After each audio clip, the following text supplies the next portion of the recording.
Olá, você está no programa Alma Querida, programa no qual nós atendemos às solicitações que nos são feitas por e-mails pelos nossos queridos amigos.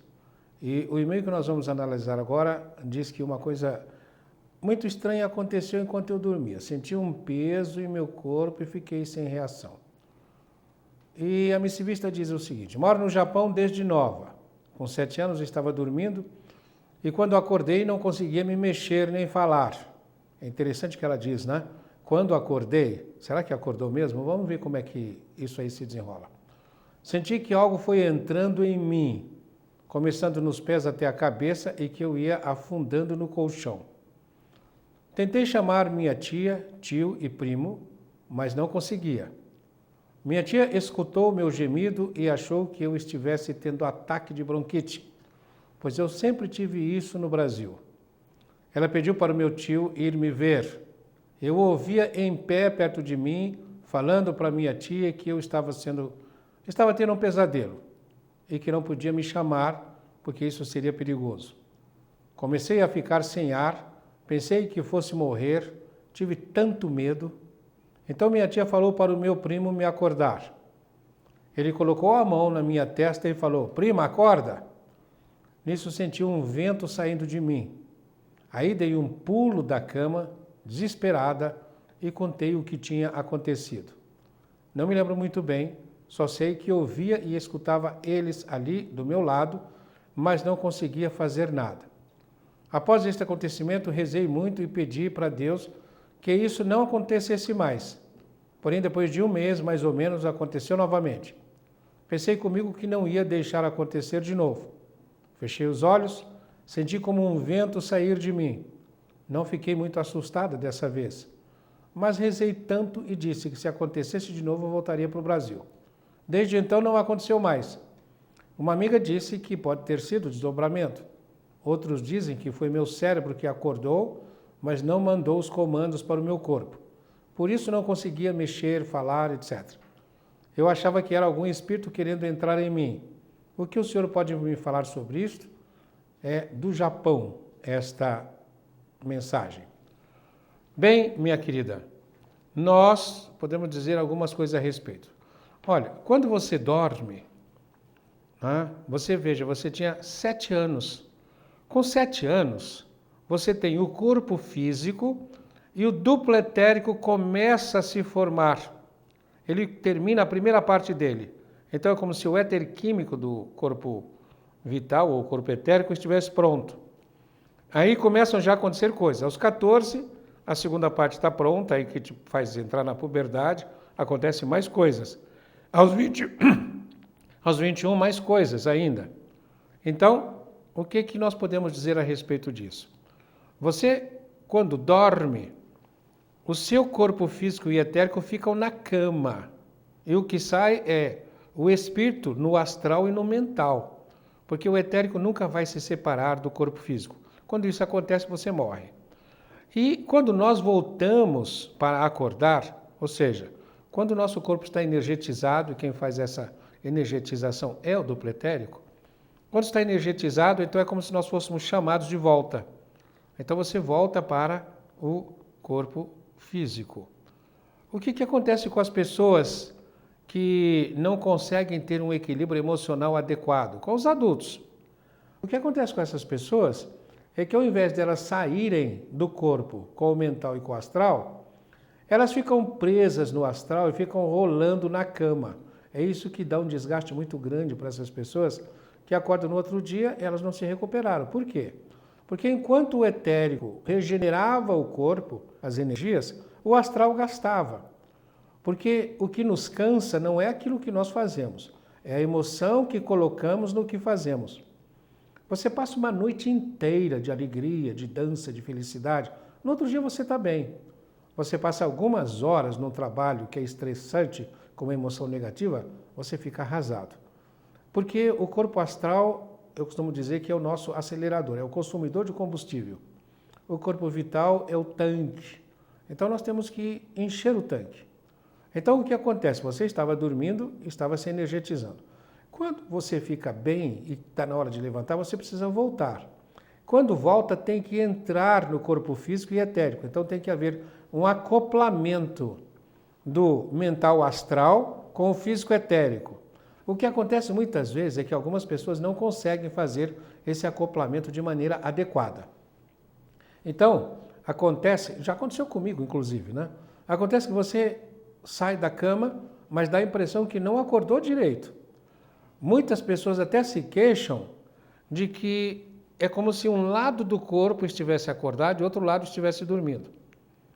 Há uma técnicazinha simples que eu já desenvolvi para resolver esse problema. Quando a pessoa vem e se queixa, eu mando, fecha os olhos. Às vezes até de pé mesmo, mas se tiver uma cadeira para sentar e relaxar, melhor. Fecha os olhos e imagine que você está dormindo agora. É como se fosse uma super rápida hipnose, né? Imagina que você está dormindo. Agora você está entrando no seu corpo novamente. Você vai acordar. Mas você está entrando de maneira perfeita. Cada parte do corpo astral e do corpo astral vai se amoldando ao etérico e vai entrando e você vai ficar cada célula física com a respectiva célula etérica, com a energia astral e com a energia mental. Você está inteiraço. Então a pessoa abre os olhos e está bem. Sai aquela sensação de que uma parte do corpo ainda está dormindo. No seu caso, é claro que pode ter sido um desdobramento. Você já podia aos 7 anos, né, completou o primeiro setembro, podia aos 7 anos estar com essa sensibilidade. E muito provavelmente, se você se aplicar, você vai desenvolver essa sensibilidade. Mas você precisa saber se você quer isto. E o que você pode fazer com isto. Se isso vai ser útil para você ou não. Então, como é que você vai fazer? Eu não sei quantos anos você tem agora. Você disse que isso começou quando tinha 7 anos, que faz tempo que você está no Japão. Né? E talvez eu tivesse que ler o e-mail outra vez para ver quanto tempo faz que você disse que isso começou aos 7 anos e você não diz no seu e-mail quantos anos você tem agora. Tá? Você diz que mora no Japão há bastante tempo. Né? Vamos ver lá o começo do e-mail, o que diz. Quer dizer, você diz que mora no Japão desde nova, mas você deve ser adulta agora. Então, o que acontece? Para você estar escrevendo isso, está na internet, você deve ser adulta agora. Não disse quantos anos tem. Mas o que acontece é que, se você quiser explorar isto, você sabe que tem uma sensibilidade, você pode se desdobrar. Agora, você é capaz de desdobrar-se e lidar bem com o desdobramento consciente, a tão famosa viagem astral consciente? Se você for capaz, ótimo, desenvolva isto. E depois, veja só, a consciência pode ir aumentando, até você estar dormindo, e aí você se transformar naquilo que no esoterismo clássico é chamado de duídia, ou seja, a pessoa que tem duas vidas. Tem uma vida material, aqui, consciente, no plano material, e a consciente também do que acontece no plano espiritual. Se você faz isto, se você for fazer isto, então você precisa estar plenamente segura de que não vai se apavorar mais. E é claro que você vai entrar naquela de que conhecereis a verdade vos libertará. Você vai ficar sabendo do que acontece, então você vai ficar tranquila. Eu tive uma época na minha vida em que eu comecei a me interessar por essas coisas, eu era bem jovem. E comecei a fazer um treinamento para desdobramento consciente. E um dia eu estava passando pelo viaduto do chá, quando eu passei pela experiência, uma das mais terríveis da minha vida. De repente eu estava no meio do viaduto e perdi o contato com o chão. Estava no meio daquela ponte, me dirigindo na direção do MAP, em São Paulo. Perdi o contato com o chão e senti que os meus pés estavam na altura dos joelhos. E o esforço mental que eu tive que fazer para não cair, porque, claro, meu corpo ia perder o equilíbrio, para não cair no meio do viaduto, foi terrível. Eu cheguei transpirando do outro lado, quer dizer, para andar, se tanto 50 metros, eu cheguei transpirando e nunca abracei um prédio com tanto calor e com tanto carinho quanto eu abracei o prédio do MAP, porque aquilo estava me dando segurança, porque é como se eu estivesse indo embora. Aí eu pedi a Deus que eu não queria mais aquilo. Então comecei a treinar o contrário, que eu não queria desdobramento.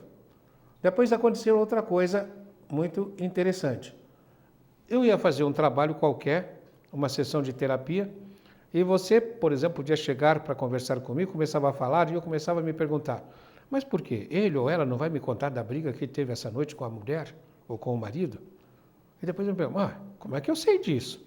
Aí vinha a cena, eu havia já trabalhado à noite.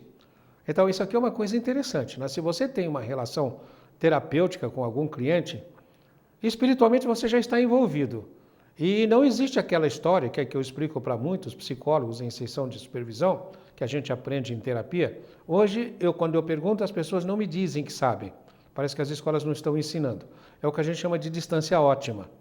Distância ótima, eu tenho que estar tão perto de você que seja capaz de te entender e entender a motivação do seu sofrimento, e tenho que estar tão distante de você para não me envolver de forma a não poder te ajudar. Se eu me envolver, não vou poder ajudar. Então, eu tenho que estar tão perto e tão longe. Isso é que chama de distância ótima. Então, essa distância ótima pode existir no plano material, mas no plano espiritual, nós estamos envolvidos com as pessoas com as quais nós estabelecemos vínculos.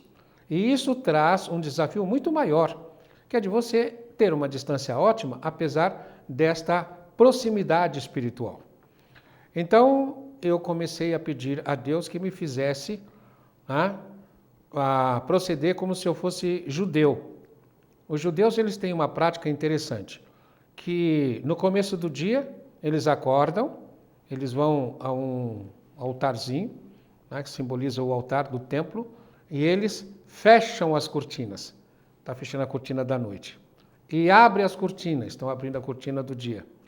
Depois, à noite, eles fecham as cortinas do dia e abrem as cortinas da noite. Então comecei a mentalizar isso pedindo a Deus, Senhor, fecho as cortinas do dia e começo as cortinas da noite. Abro as cortinas da noite. Use-me e me permita trabalhar e aprender como for possível, para o meu bem e para o bem daqueles que estão comigo nessa jornada. De manhã, Senhor, fecho as cortinas da noite. Não quero me lembrar daquilo que aconteceu de noite. E abro as cortinas do dia, para trabalhar da maneira que me for possível a teu serviço. Faze que tudo aquilo que aconteceu de noite possa ficar na minha mente como intuição, para que eu possa trabalhar bem. Mas não fui capaz de lidar com essas duas consciências, não. É isso que nós temos que levar em consideração e que você também tem que levar em consideração. Mas para aqueles que podem fazer isto, e por que eu não faço isso? Porque é muito intensa a minha vida. A outra coisa é que houve uma época da minha vida que eu clinicava e advogava ao mesmo tempo. E advogava longe, em todos os lugares do Brasil, pelo Brasil inteiro. E às vezes eu tinha um propósito, sempre passar o final de semana com a minha mulher e com a minha filha.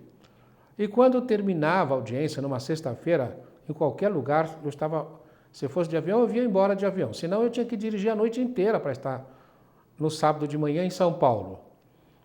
E, às vezes, na madrugada, por volta das 3 horas, você está na estrada, eu começava a ouvir os clientes que eu tratava, que estavam todos dormindo, eles dormem, se desdobram e vão até as pessoas que os estão assistindo. E ficavam me falando coisas. Então eu gritava no meio da estrada, não é sua hora, vá você descansar agora, como se estivesse dando hora. Descanse agora, eu não posso me ocupar de você porque eu tenho que deixar pôr a minha atenção na estrada. Agora não é hora. Quando chegar a hora do seu encontro, nós vamos conversar. Mas agora, deixe-me dirigir em paz. Eu tinha que afastar as pessoas. Então, nós estamos numa comunicação constante com todos aqueles que nos cercam. Você também, minha querida, você tem uma possibilidade grande. Se for o caso, mande outro e-mail dizendo quantos anos você tem, o que você fez na vida, o que você faz, se você frequenta uma casa espírita, que conhecimento você tem, porque você está dizendo, me disseram isso, me disseram aquilo outro. E você? Pesquisou alguma coisa ou ficou só na curiosidade? Nós ficamos no aguardo do seu comunicado. Chegamos ao final desse primeiro bloco do seu Alma Querida, daqui a pouco nós estaremos de volta.